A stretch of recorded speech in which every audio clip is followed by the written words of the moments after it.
하겠습니다. 모두 그 자리에서 모두 일어나시길 바랍니다. 함께 찬양하시겠습니다. 예수 나의 좋은 치료자.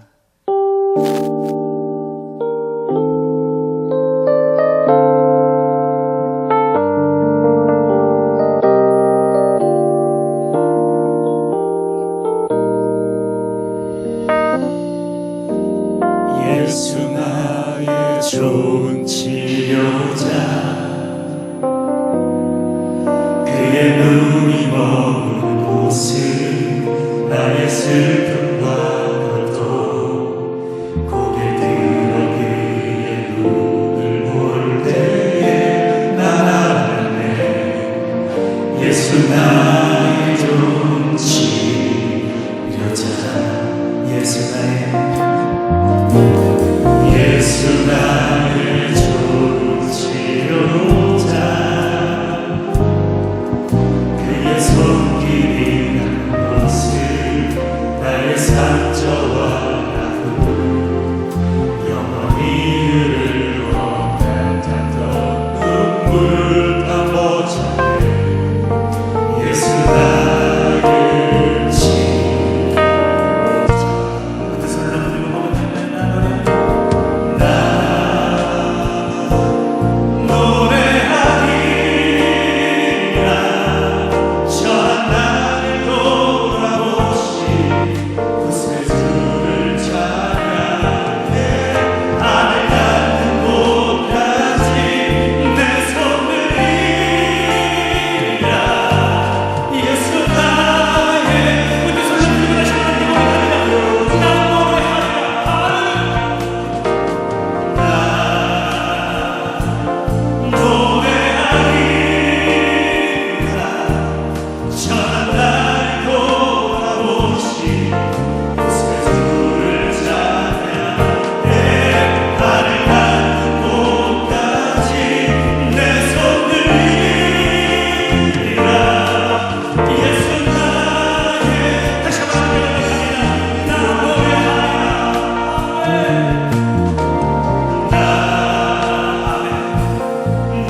주 예수여 은혜를 내려주사 고증하게 하옵소서.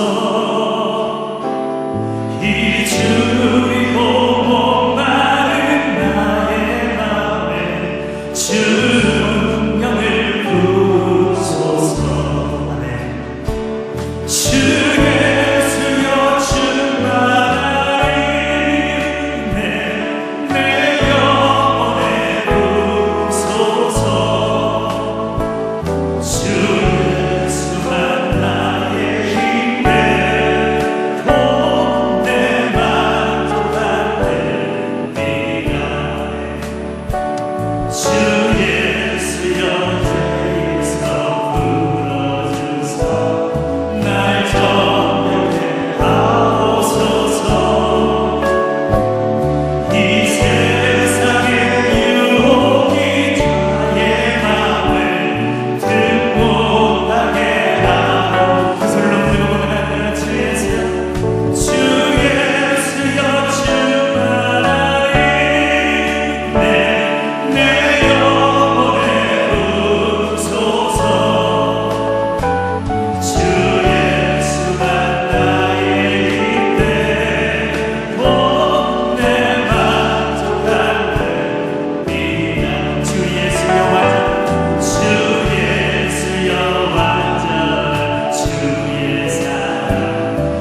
모두 자리에 앉으시길 바랍니다.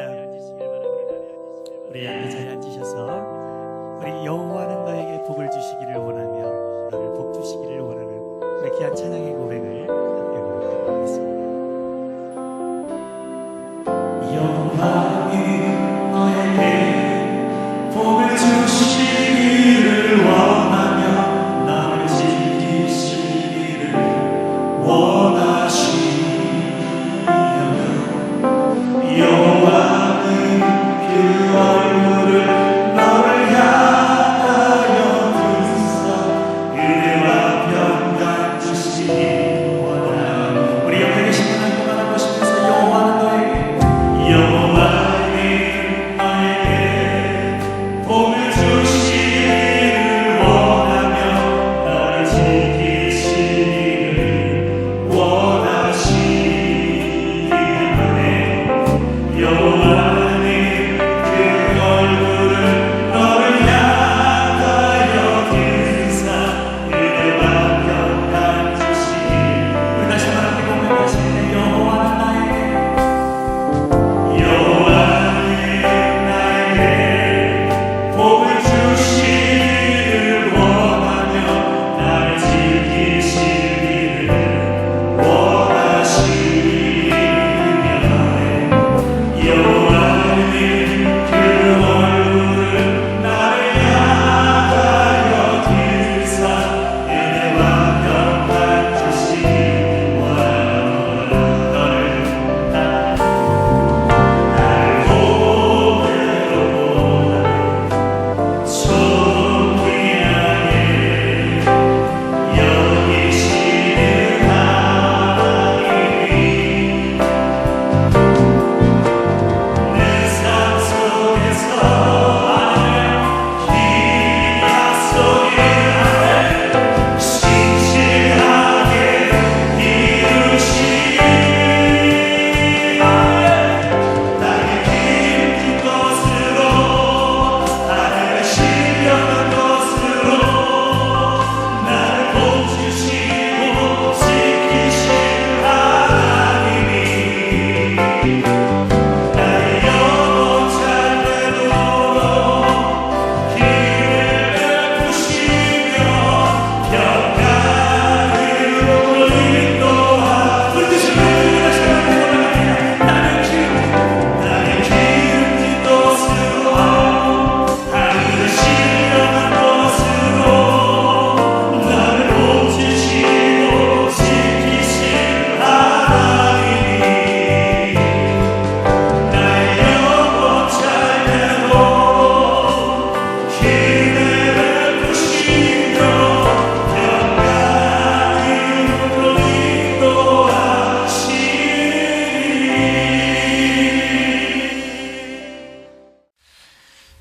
멀리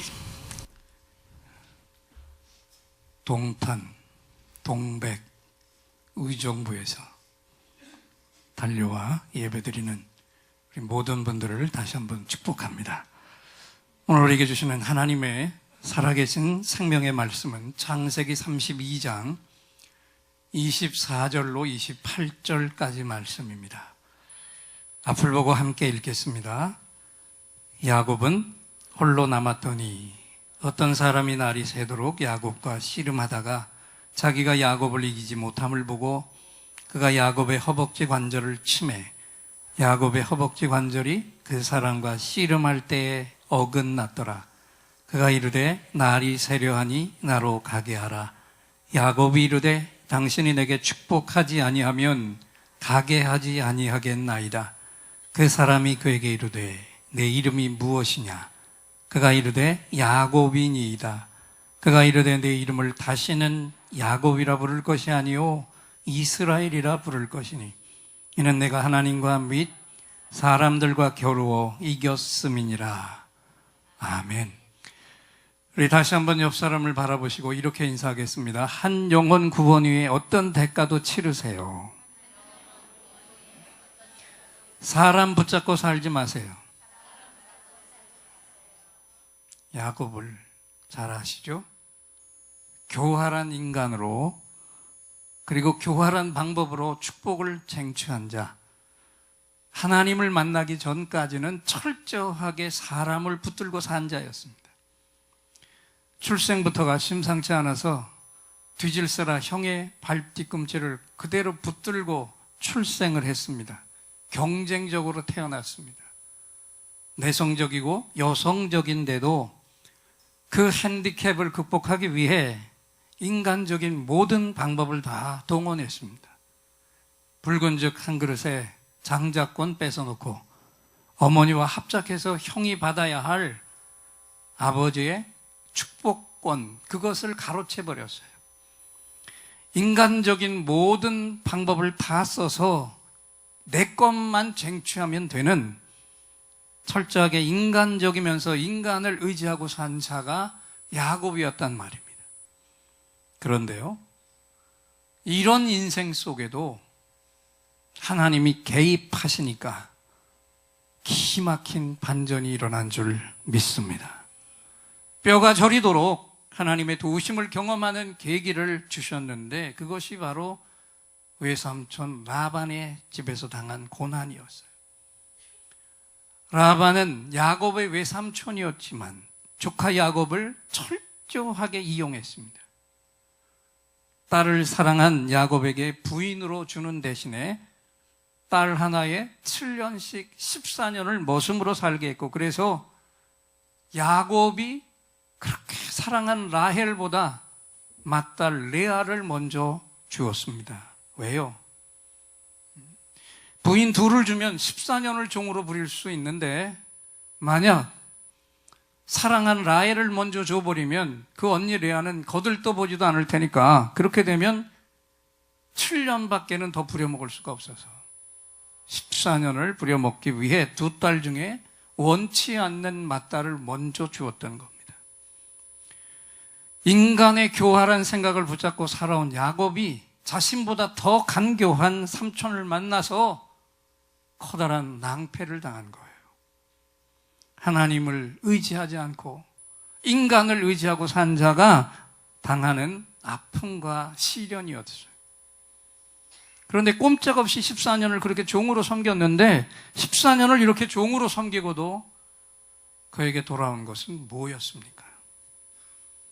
부인들과 자녀들 외엔 아무것도 없었어요. 재산은 한 푼도 손에 쥔 게 없었습니다. 그래서 삼촌 라반에게 그동안 일한 품삯을 달라는 조건으로 야곱이 한 방법을 제시했는데 이것도 더 허망한 것이었잖아요. 삼촌의 양떼들 중에서 내가 얼룩덜룩한 양들만 골라내서 그걸 내 품삯으로 할게요.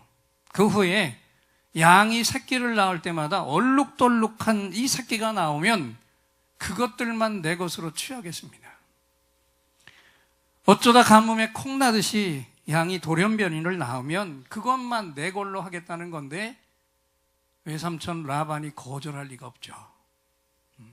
그러니까 결론은 뭡니까? 딸 둘 외에 재산은 어떤 것도 한 푼도 줄 수 없다는 거였어요. 얼마나 황당한 얘기입니까? 14년을 일하고 한 푼도 손에 줄 수 없는 야곱이 그래서 어떻게 했습니까? 하나님께 기도하고 기발한 일을 했습니다. 새끼 베기 전에 양이 물을 마시러는 샘 앞에다가 나뭇가지 껍질을 벗겨서 얼룩달룩하게 만들어 놓고 양이 물을 마실 때마다 그 무늬를 보게 했는데 그 무늬를 보고 물을 마신 양들은 새끼를 벤 양들 모두가 다 얼룩덜룩한 돌연변이만 나은 거예요. 하나님의 기적이 일어났습니다. 할렐루야. 그렇게 해서 6년 동안에 야곱의 재산이 엄청나게 불어난 거예요. 여러분, 하나님은 오늘도 불가능한 곳에서도 기적을 일으키시는 분인 것을 믿으시기 바랍니다. 그러니 이 사실을 경험한 야곱이 어떻게 됐겠어요? 하나님의 위대함을 깨달았죠. 하나님의 살아계심을 뼛속 깊이 새겼고요. 하나님의 살아계심 앞에 완벽하게 무릎을 꿇을 수밖에 없었어요. 그 후에 오늘 우리가 봉독한 본문의 사건이 일어난 거예요. 야곱이 부인들과 자녀들과 하나님이 주신 그 많은 재산, 양떼들을 이끌고 고향 집으로 돌아올 때 형 에서가 400명을 거느리고 찾아오고 있다, 달려오고 있다, 이 소식을 들으면서 초죽음이 됐습니다. 이건 필경 그 옛날 내가 장자권 축복권 빼앗은 그것을 안갚음하고 날 죽이기 위해 오는 거구나. 두려움에 빠져서 어쩔 줄 몰랐고, 그래서 장고 끝에 야곱이 철저한 전략을 세웠어요. 먼저 형 에서에게 줄 재물들을 좋은 것을 골라서 종들에게 먼저 앞으로 실려보냈고, 뇌물이었죠. 이 뇌물을 받고라도 죽일 마음을 돌려달라는 일말의 희망이었고, 그 다음에는 부인들과 자녀들을 먼저 야복강을 건너가게 했고, 자신은 강가에 남았습니다. 자기 한 몸만이 아니라 자기 가족 일족 전체가 멸망당할 위기 앞에서 야곱이 홀로 강가에 남았어요. 오직 하나님만 의지할 수밖에 없는 고독한 자리에 홀로 섰던 그 야곱의 심정이 얼마나 참담했겠습니까? 그런데 그 밤에 하나님이 야곱에게 찾아오셨습니다. 할렐루야. 하나님은 이렇게 인간만 붙들고 산 문제투성이의 야곱이었지만 하나님은 여전히 그를 사랑하고 계셨다. 야곱은 그 하나님을 붙들고 죽자 사자 매달렸어요. 나를 축복하지 않으시면 절대로 당신을 보내드리지 않겠습니다. 끝까지 그 하나님을 붙잡고 놓질 않았고, 허벅지에 환도뼈를 맞아 탈골이 됐는데도 그 손을 놓지 않은 거예요. 결국 하나님이 축복하시며 이름까지 바꿔주신 후에야 하나님을 놓아드렸습니다. 여러분 생각해 보세요.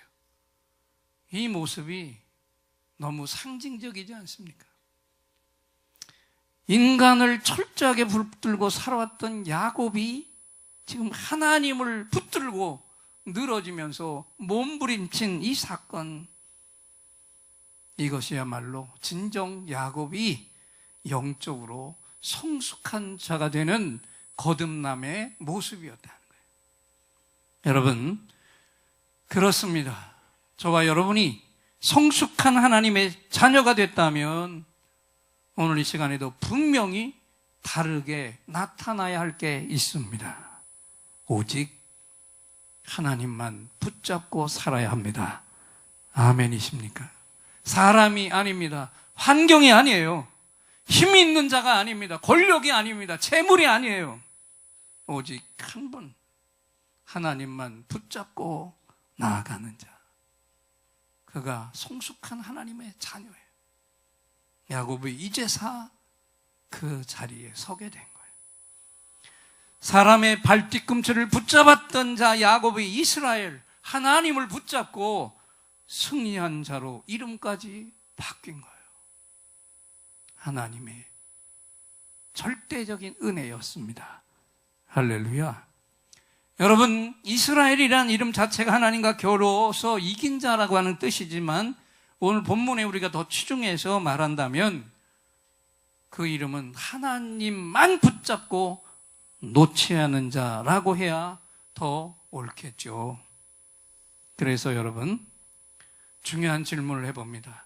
하나님을 붙잡고 놓지 않은 자가 이스라엘이라면 오늘 이 시대 속에 이스라엘은 과연 누구겠느냐? 주님을 영접한 모든 성도들, 바로 우리들이 이스라엘 하나님의 백성인 줄 믿습니다.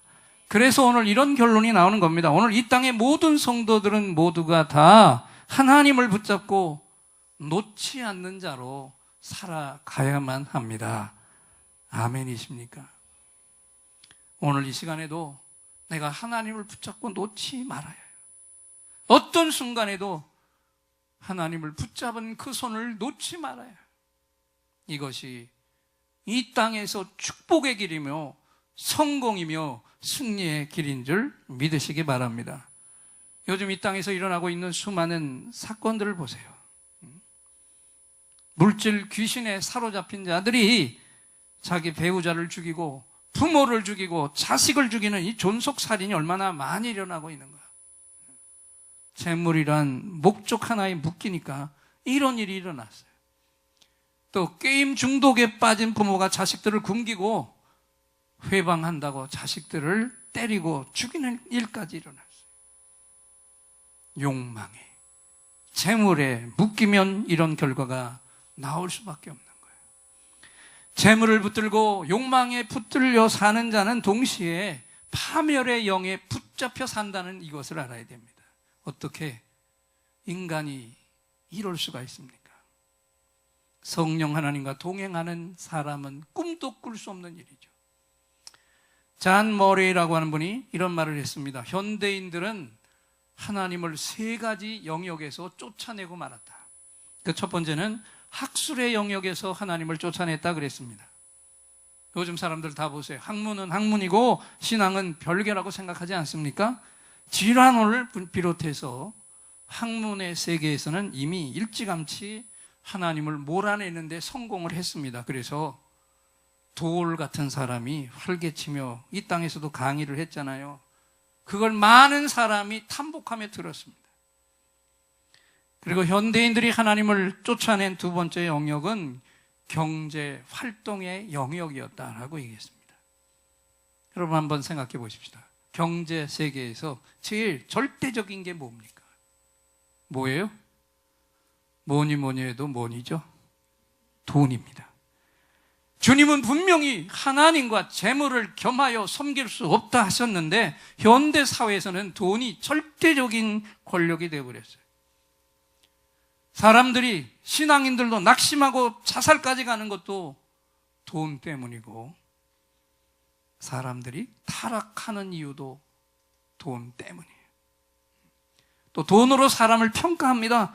자본주의라는 게 문자 그대로 하나님 중심도 아닙니다. 사람 중심도 아니에요. 돈이 중심이 되는 사회고요. 이 사회가 바로 하나님을 몰아내버린 거예요. 그리고 세 번째, 현대인들이 하나님을 쫓아낸 세 번째 영역은 정치 활동의 영역에서 쫓아냈다. 사람들이 한결같이 하나님 없이도 잘 살 수 있는 낙원을 만들기 위해서 달려가고 있습니다. 며칠 후면 중요한 총선을 우리가 치르게 되는데 지금 이 땅의 정치를 한번 보세요. 어느 곳에 하나님이 존재하고 있습니까? 정치와 신앙은 별개라고 하는 의식이 강하게 심겨져 있습니다. 장로님이 대통령을 했고 국회의원들 속에 수두룩히 많은 사람들, 장로님들이 있지만 세상은 달라진 게 없습니다. 오히려 점점 더 고약해졌습니다. 아들이 장난을 친 거나 부정을 저지른 것이나 관료들의 부패나 불신자 대통령하고 믿음의 장로님의 대통령이 다를 게 하나도 없었어요. 왜 그렇습니까? 정치의 영역에서 하나님을 몰아내버렸기 때문에. 그래서 저와 여러분, 하나님의 자녀들이 하나님의 상속자라는 걸 여러분 분명히 믿습니까? 하늘의 상속자라는 걸 분명히 믿느냐고요. 그런데 그 어마어마한 하늘의 상속자가, 하나님의 자녀들이 왜 이 땅에서는 지금 고아처럼 살아가고 있습니까? 그 이유가 무엇입니까? 우리는 수시로 또 이따금씩 하나님이 내 아버지라는 사실을 잊어버렸기 때문에. 한국에서 오랫동안 선교사로 일하다가 돌아간 미국 선교사가 이런 말을 했습니다. 내가 한국에 가서 제일 먼저 배운 말이 뭐냐면요, 주시옵소서였어요. 한국의 교인들이 기도할 때마다 들어보면 앞의 내용은 전혀 이해할 수 없는데 끝에 가서는 언제나 주시옵소서로 끝나더라는 거예요. 그래서 나는 한국 땅에 가서 제일 먼저 배운 한국어가 주시옵소서였대. 우리도 똑같지 않습니까? 우리가 드리는 모든 기도가 다 언제나 주시옵소서였지 그 기도 속에서 내가 뭔가 하나라도 당신께 드리겠다는 것, 이건 정말 희박했다면 오늘 이 시간에 우리가 진정한 마음으로 회개해야 할 줄 믿습니다. 야곱도 그런 삶을 살았어요. 그런데 그가 하나님을 붙잡고 놓지 않는 그 시간에 오히려 하나님이 더 강력한 전능자의 손으로 야곱을 붙잡고 놓지 않으셨습니다. 그래서 야곱의 삶이 완전히 바뀌게 된 거예요. 가장 큰 두려움의 상징이었던 형을 향해 담대히 마주쳐 나갈 수 있었고, 하나님은 그 믿음을 보시고 죽이려던 형의 마음을 바꿔서 화해를 이루게 하셨습니다. 할렐루야. 여러분, 다시 한 번 더 여러분에게 선포합니다. 내가 사람이나 환경을 붙잡고 살려고 몸부림치면 칠수록 하나님의 손은 더 느슨해지십니다. 그렇게 되면 모든 것을 내가 해야 하고 책임도 내가 져야 되는 거예요. 이 민족이 20년 전에 1997년도에 강력하게 얻어맞은 IMF 채찍도 하나님의 손이 이 민족을 느슨하게 놓으셔서 일어난 일이 아닙니까? 여러분, 그러나 우리에게 절망만 있는 게 아닙니다. 오늘 이 시간에도 얼마든지 소망이 있습니다. 야곱처럼 하나님을 붙들면 됩니다. 하나님만 붙잡고 놓지 않으면 돼요. 그러면 우리가 염려하고 있는, 지금도 끌어안고 나와서 고민하고 있는, 고통받고 있는 모든 일들 위에 전능하신 하나님의 손이 강력하게 얹혀질 줄 믿습니다. 그 전능자의 손이 나를 강하게 붙들어 주세요. 그리고 결국 모든 일을 정복하게 하시는 거죠. 링컨 대통령이 미국 국민들로부터 지금까지 존경을 받는 것은요, 그가 다른 거 아니에요. 겸손과 참회의 지도자였기 때문에. 겸손과 참회의 지도자였다. 링컨의 서재엔 항상 성경이 펼쳐 있었고, 남북전쟁이 극에 달했을 때는 전 국민에게 금식 기도의 날을 선포하기도 했어요. 그날이 1863년 4월 30일이었습니다. 링컨은 미국인들 모두가 다 기도에 동참할 것을 호소하며 이렇게 외쳤습니다. 오늘의 무서운 재앙은 우리 선조들의 죄에 대한 형벌일 수 있습니다. 우리는 계속적인 성공과 부여 속에서 지금 너무 교만해져 있습니다. 우리는 너무 자신만만한 나머지 하나님을 붙잡지 않았고, 우리를 창조하신 하나님께 기도하는 것을 잊고 지냈습니다. 이제는 겸손한 자세로 민족의 죄를 고백하고 하나님의 자비와 은혜를 붙들어야 합니다. 하나님을 붙잡아야 합니다. 이것이 미국 국민의 의무입니다. 할렐루야. 얼마나 훌륭한 대통령. 저는 우리 민족 위에 이런 지도자가 서게 되기를 참으로 소망합니다. 그날 믿음을 가지고 이 말을 받아들인 미국인들은 하루 종일 음식을 먹지 않고 기도했고, 그날 결국 그 전쟁의 최고의 위기에서 승리할 수 있었습니다. 할렐루야. 여러분, 하나님은 오늘도 하나님만 붙잡고 사는 자에게는 간구하는 모든 것의 최고의 응답을 주시는 분인 것을 믿으시기 바랍니다. 이제 4월 24일 2주밖에 남지 않았는데, 우리 창립주일에 둘이서 내 사랑 축제도 하나님만 붙잡고 그 능력을 의지해서 사람을 만나면 역사가 일어날 줄 믿습니다. 이 시간에 우리 한번 찬양하면서 하나님을 절대적으로 의지하면서 이번에 우리가 건재할 그 영혼들의 이름을 하나님께 올려드리는 시간을 먼저 갖겠는데, 앞을 보시고 이 찬양으로 하나님 앞에 영광을 올려드립니다. 내게로부터 눈을 들어 주를 보기 시작할 때 주의 일을 보겠네. 내 작은 마음 돌이키사 하늘에 꿈꾸게 하네. 성령이 나를 변화시켜 모든 두려움 사라질 때 내가 주의 일을 볼 것이네. 황폐한 땅 한가운데서 주님의 마음을 알게 될 것입니다. 이 시간에 이 찬양을 하나님께 올려드립니다.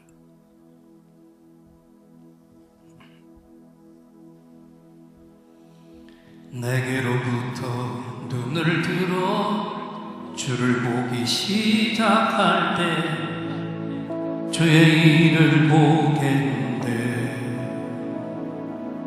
내 작은 마음 돌이키사 하늘을 꿈꾸게 하네. 주님을 볼 때 모든 시선을 주님께 드리고 살아계신 하나님을 느낄 때 내 삶은 주의 역사가 되고 하나님이 일하기 시작하네. 내게로부터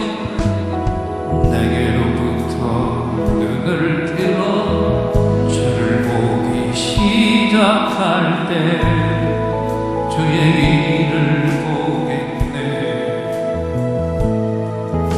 내 작은 맘 돌이키사 하늘을 꿈꾸게 하네. 주님을 볼 때 모든 시선을 주님께 드리고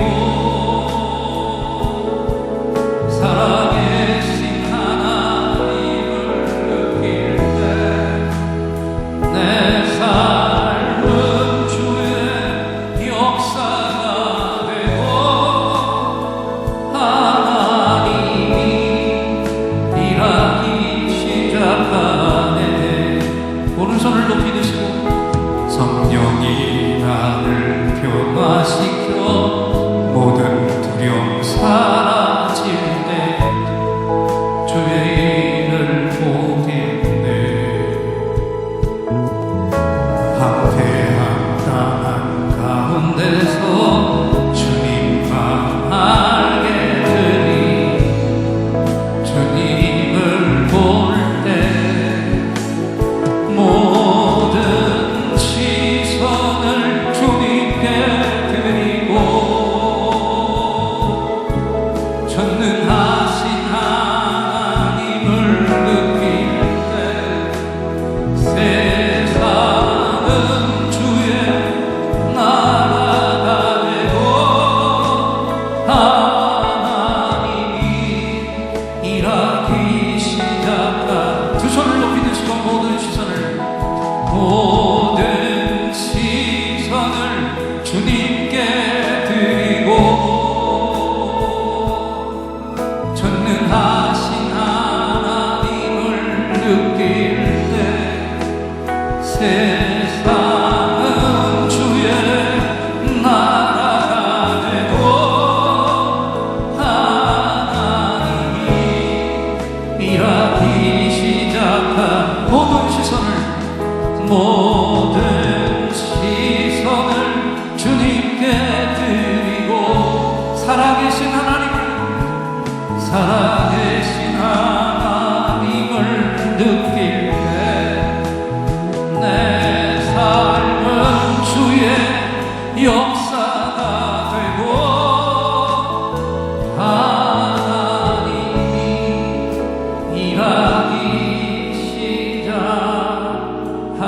시작하네.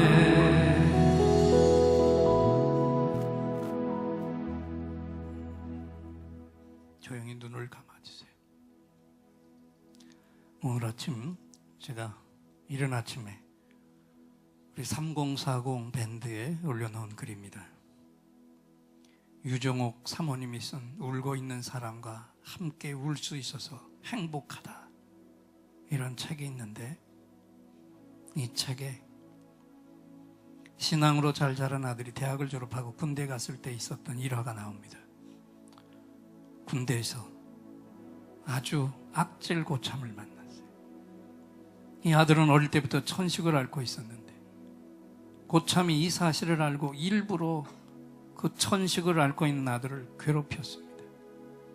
아침마다 식사 전에 완전 군장을 하고 연병장을 몇 바퀴씩 돌게 한 거예요. 일반인도 그 연병장을 몇 바퀴씩 뛰고 나면 숨이 차고 힘든데 천식을 앓는 아들은 오죽했겠습니까? 연신 멈추지 않는 마른 기침으로 숨을 가쁘게 몰아쉬다 보면 아침을 제대로 먹을 수가 없었어요. 그 모습을 보면서도 시간이 다 됐다면서 밥을 치워버리는 고참 때문에 밥도 제대로 못 먹었습니다. 이런 일을 당한 아들이 휴가를 나왔다가 어머니에게 이 사실을 말했습니다. 아들의 이야기를 듣는 어머니의 마음은 찢어지는 것 같았어요. 금이야 오기야 키운 아들이 군대 가서 이런 일을 당하고 있으니 너무 속상했다는 거예요. 그러나 어머니는 믿음의 어머니여서 아들을 붙잡고 신앙으로 타일렀습니다. 너는 하나님의 아들이다. 무슨 일을 당해도 절대로 대적하지 말고 하나님을 믿는 믿음으로 순종해라.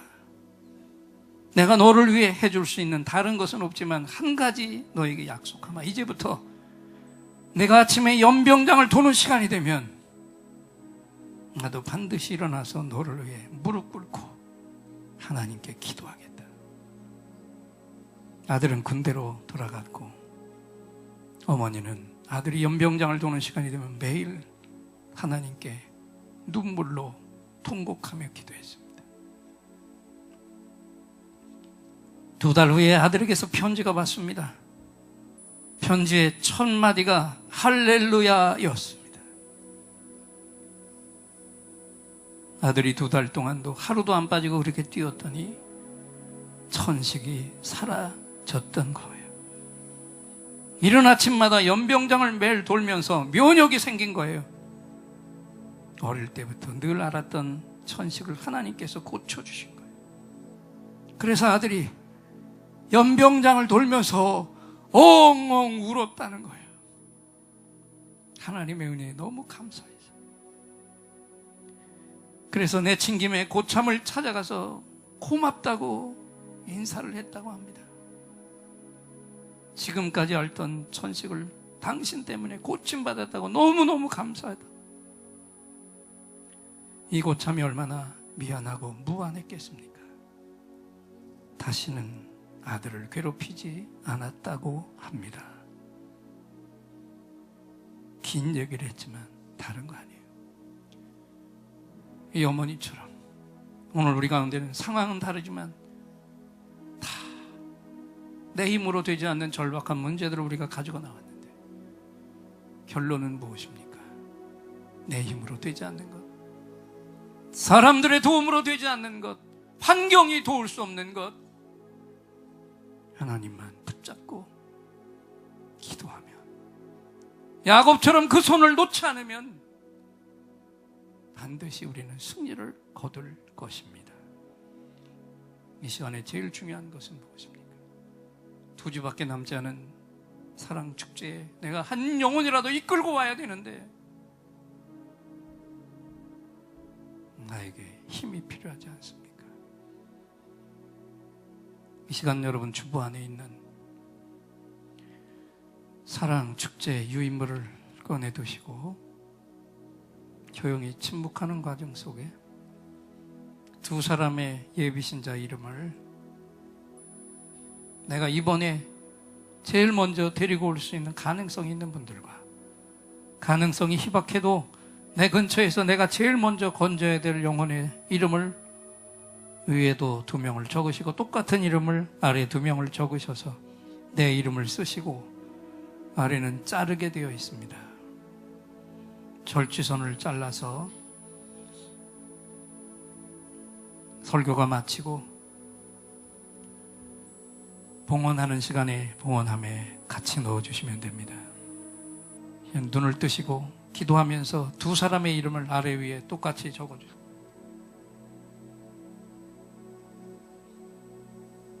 나의 힘으로 안 되지만 2달 동안 하나님을 붙잡고 씨름하면서 그 영혼을 건져 주님께 올려드리겠습니다. 볼펜이 없는 분은 손을 들고 계시면 찾아갑니다.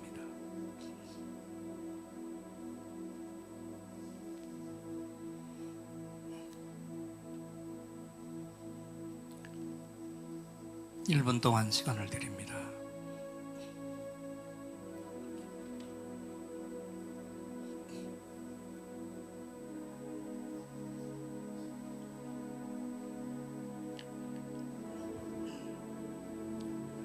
노트북으로 돌려주세요.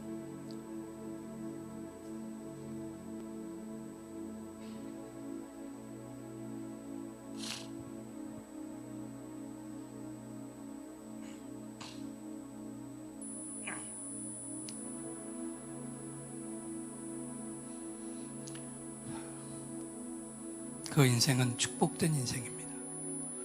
오늘 내가 그 이름을 올려드리고 2주 동안 기도하면서 씨름하면서 하나님의 응답으로 이 성전에 나와서 하나님을 만날 영혼이기 때문에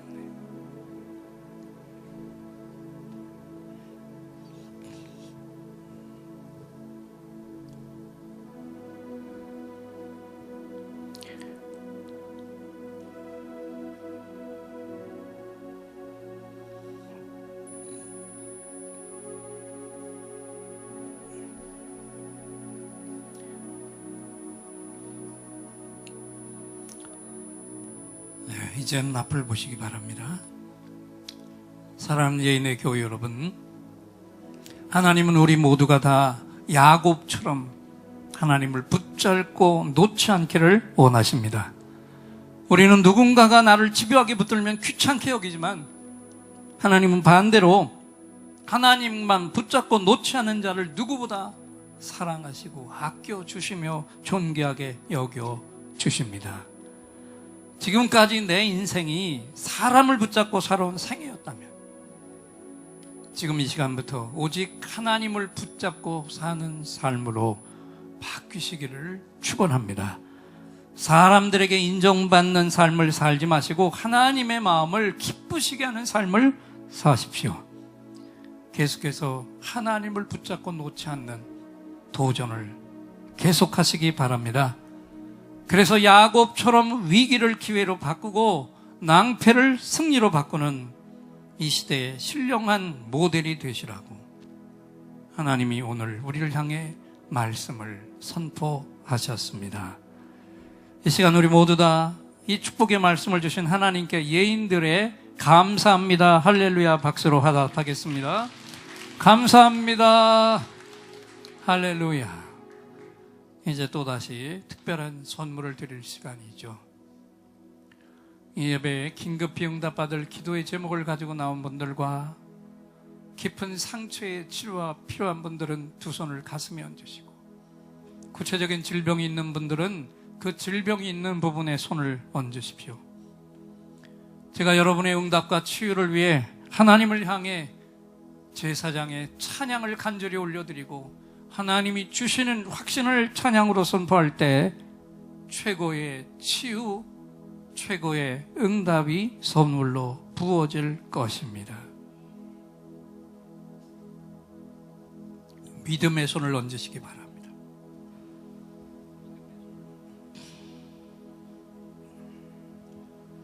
오늘 이곳에 성령님 오셔서 우리의 상처, 우리의 질병을 주여 우리의 영혼을 만지사 생명처럼 뛰게 하옵소서. 여기 이 시간 치유의 찬송을 마음의 귀로 영혼의 눈으로 오직 주님을 찾는 이 가슴에 영원하신 분을 만나리라. 아픈 있어요. 이 노래 듣고 소망을 가져요. 주여 불쌍히 여기어 주시사 치유의 힘 받게 하옵소서. 내가 너에게 치유를 주노라. 세상이 빼앗을 수 없는 치유를 오 너희의 아픔과 상처 하늘의 빛으로 치료하여 주노라. 일어나라 소망으로 일어나라 예수를 믿음으로 너의 믿음대로 되는 나라에서 하늘의 문이 열려 모든 병이 사라지네. 하늘의 문이 열려 모든 문제 응답되네. 예수 안에서 치료하소서. 예수 안에서 응답하소서. 예수 안에서 살게 하소서. 예수 안에서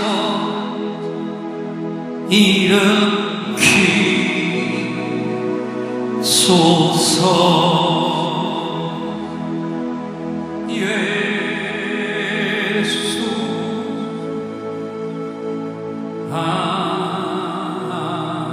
아멘. 내가 채찍에 맞음으로 너희가 나음을 입었도다.